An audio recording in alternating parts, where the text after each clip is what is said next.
नमस्कार प्रेक्षकांनो, तुमचं या चॅनलवर मनपूर्वक स्वागत.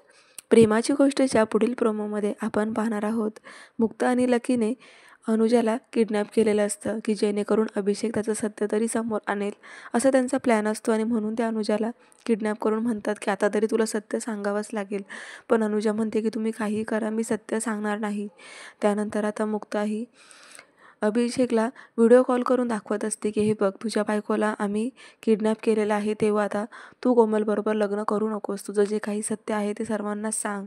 तेव्हा अभिषेक म्हणतो की अनुजाला तुम्ही किडनॅप केले ना, मग करा ना, तुम्हाला जे करायचे ते करा, पण मी कोमलशी लग्न केल्याशिवाय राहणार नाही.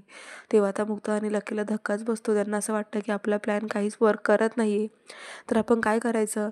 पण पुढे आता मुक्ताचं जे काही स्वप्न आहे ते पूर्ण करण्यासाठी आता अनुजाच तिला म्हणते की मुक्ता, तू खूप चांगली आहेस, मी आत्ता ओळखलं तुला, आता मी लवकरच तुझ्यासाठी मदत करायला आले.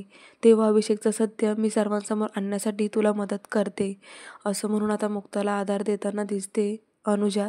कारण तिचे डोळे उघडले, कोण सत्य आहे आणि कोण योग्य नाही आहे हे तिला कळाले. आणि त्यामुळेच आता मालिकेला खूप असा रंजक वळण येणार आहे प्रेक्षकांनो. अनुजाच आता कोमलचं लग्न मोडणार आहे आणि अभिषेकचं सत्य समोर येणार आहे. पाहत राहता प्रेमाची गोष्ट आणि अशाच अपडेटसाठी चॅनलला नक्की सबस्क्राईब करा. धन्यवाद.